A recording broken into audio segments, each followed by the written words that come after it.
সুপ্রিয় দর্শক, আমার এই ইউটিউব চ্যানেলটিতে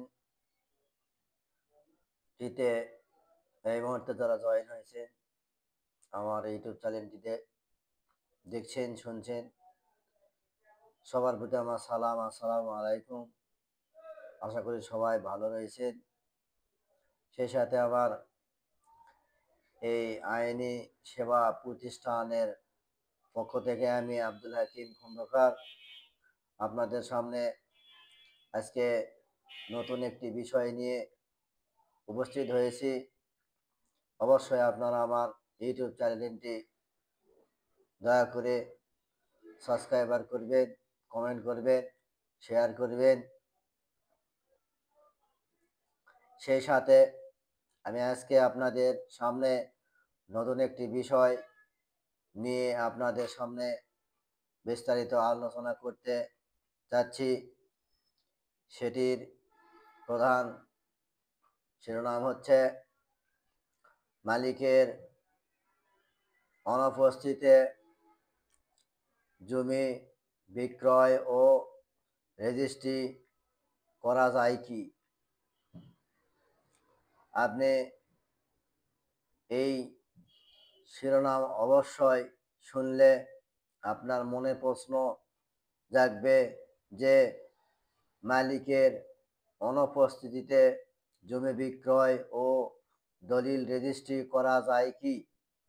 অবশ্যই মালিকের অনুপস্থিতিতে দলিল রেজিস্ট্রি ও মালিকের সম্পত্তি বিক্রয় কার্য সম্পাদন করা সম্ভব। কিছু আইনি পদক্ষেপ মেনে চললে অবশ্যই আপনারা অনুপস্থিত অবস্থায় মালিকের সম্পত্তি ক্রয় করতে পারবেন। আমি আজকে এই বিষয়ে আলোচনা করতে যাচ্ছি। সেটি হচ্ছে, এটার প্রধান নিয়ম হচ্ছে পাওয়ার অফ অ্যাটর্নি, অর্থাৎ ক্ষমতা অর্পণ করা। আমাদের দলিলের ভাষায় বলা হয় যে আমুক্তানামা। এই আমুক্তা কয়েক ধরনের রয়েছে।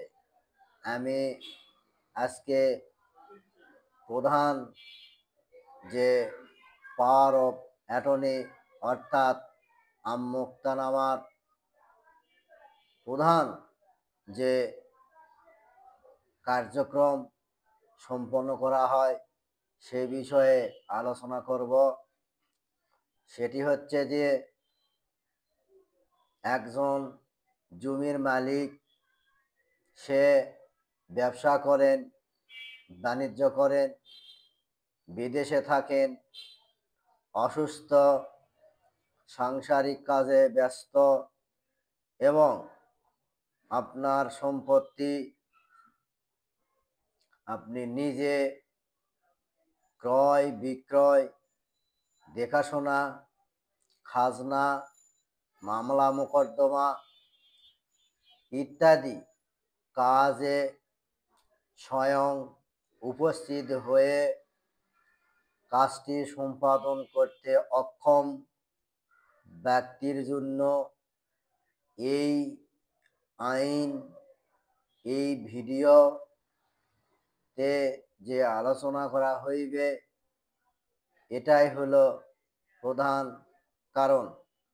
একজন ব্যক্তি শারীরিকভাবে অক্ষম, ব্যবসায়িকভাবে বিভিন্ন কাজে লিপ্ত থাকেন, কিন্তু তাহার অনেক সম্পত্তি বা একখণ্ড সম্পত্তি দেখাশোনা এবং ক্রয় বিক্রয়, খাজনা প্রদান করতে অক্ষম। আপনি তাহলে কি করতে পারবেন? আপনার সম্পত্তি রেজিস্ট্রি করে দিতে হলে আপনাকে রেজিস্ট্রারের কার্যালয়ে স্বয়ং উপস্থিত হয়ে স্বীকারোক্তি জবানবন্দি দিয়ে অবশ্যই দলিলটি রেজিস্ট্রি করতে হয়। কিন্তু আপনি পাওয়ার অফ অ্যাটর্নি অর্থাৎ আমোক্তানামা যদি ক্ষমতা অর্পণ কোনো ব্যক্তির নিকট হস্তান্তর করেন, অবশ্যই আপনার অনুপস্থিতিতে উক্ত সম্পত্তি ক্রয় বিক্রয় করতে পারবেন এবং দলিল রেজিস্ট্রি করে দিতে পারবেন। এর বিশদ আলোচনা হচ্ছে, ধরুন আপনি একজন শারীরিক অক্ষম, চিকিৎসার জন্য বিদেশ যাবেন এবং ব্যবসার কাজে আপনার নিজ এলাকায় থাকতে পারবেন না, বিদেশ যাবেন বা বাংলাদেশের আভ্যন্তরে থাকবেন। সেই ক্ষেত্রে আপনি আপনার এই কাজগুলো সম্পাদন করতে অক্ষম হয়েছেন, তাহলে আপনি দুইটি পদ্ধতিতে করতে পারেন কাজটি। একটি হলো কোর্টের মাধ্যমে, আরেকটি হলো দলিল রেজিস্ট্রির মাধ্যমে। আপনি আপনার সম্পত্তি অপ্রত্যাহারযোগ্য আমোক্তানামা অথবা পাওয়ার অফ অ্যাটর্নি, যাকে বলা হয় ক্ষমতা অর্পণ করা, আপনি আপনার পছন্দ মতো যে কোনো ব্যক্তিকে, বাংলাদেশের সিটিজেনশিপ ব্যক্তিকে আপনার স্থাবর অস্থাবর সম্পত্তি কোর্টের মাধ্যমে অথবা রেজিস্ট্রেশন আইনের মাধ্যমে আপনি নিবন্ধন পরিদপ্তরের আইন বিধি মোতাবেকে রেজিস্ট্রার একজন দলিল লেখকের মাধ্যমে উক্ত আমোক্তানামা দলিল রেজিস্ট্রি করবেন এবং সেখানে আপনার কি কি কারণে আপনি এই আমোক্তানামা দলিলটি রেজিস্ট্রি করতেছেন বিশদ বর্ণনা অবশ্যই প্রদান করতে হবে। এই দলিলটিতে বিশেষ কিছু পয়েন্ট লেখা থাকে, যেমন মূল মালিকের সই স্বাক্ষরটি ক্ষমতা অর্পণ ব্যক্তি তার ব কলামে অবশ্যই লিপিবদ্ধ করবেন। যখন উক্ত সম্পত্তিটি খাজনা প্রদান করবেন, মামলা মোকদ্দমায় লিপ্ত হইবেন, উক্ত সম্পত্তি বিক্রয়ের জন্য বায়না গ্রহণ করবেন, সেই বায়না চুক্তি অনুযায়ী উক্ত সম্পত্তিটি দলিল রেজিস্ট্রি করতে আপনি মালিকের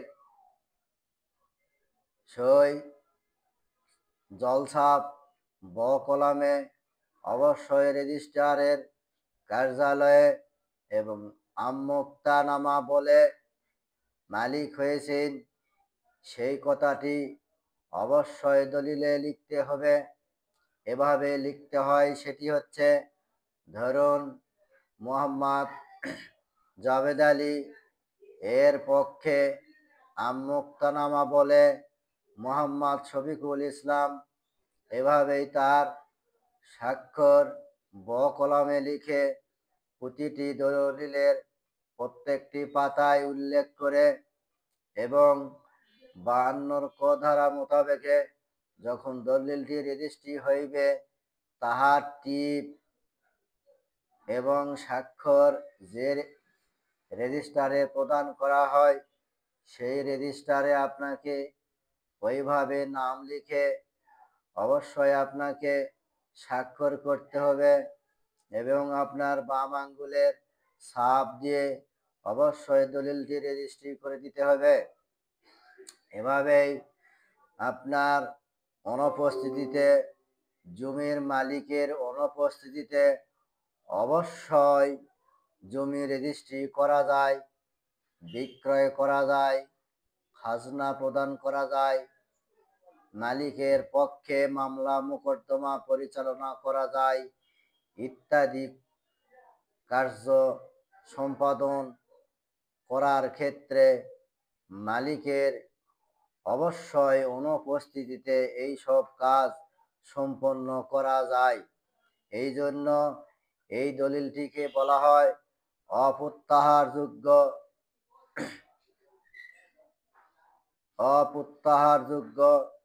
আমোক্তানামা। যে ব্যক্তি উক্ত ক্ষমতা অর্পণ করবেন, এই দলিলটিতে লেখা থাকে অবশ্যই আমার অনুপস্থিতিতে আমার সম্পত্তি বিক্রয় করে সমুদয় টাকা মালিককে সশরীরে মেমো হিসাবে হিসাব দিয়ে সংরক্ষণ করে অবশ্যই মালিককে বুঝাইয়া দিতে হবে। বাংলাদেশে এই ক্ষমতা অর্পণ পাওয়ার পর অনেকেই এই অপ্রত্যাহারযোগ্য আমোক্তানামা পাওয়ার পর এই সম্পত্তি কোনোভাবেই দান, হেবা, লিল্লাহ এই ধরনের কার্যক্রম করতে পারবেন না। যদি কোনো ব্যক্তি ক্ষমতা অর্পণ করার পর যদি কোনো ব্যক্তি আমোক্তানামা গ্রহীতা, অবশ্যই তাকে বিক্রি করার জন্য নিমিত্তে কাজ সম্পন্ন করতে হবে। বাংলাদেশে প্রতারণার আশ্রয় নিয়ে উক্ত সম্পত্তিটি তাহার বিবি বাচ্চা, আত্মীয় স্বজন, মসজিদ বিভিন্নভাবে দান রেজিস্ট্রি করিয়া থাকেন। এই সব কার্যক্রম দলিল সম্পাদন বা রেজিস্ট্রি হইয়া থাকে, তাহলে উক্ত দলিলটি অবৈধ বলে গণ্য হবে। শুধুমাত্র এই আইনে বলা রয়েছে শুধুমাত্র তাহার অনুপস্থিতিতে উক্ত সম্পত্তি বিক্রয় করবেন তার কলামে স্বাক্ষর দিয়ে। এরকম দলিল, ভুয়া দলিল সৃষ্টি করে বাংলাদেশে বিভিন্ন কোর্টে হাজার হাজার মামলাগুলো জমির ক্রেতা ভার বহন করে চলছে। অবশেষে দেখা যায় যে অবশ্যই দলিলটি আমোক্তা গ্রহীতা তাহাকে বিক্রি করার জন্য ক্ষমতা প্রদান করা হইয়াছে।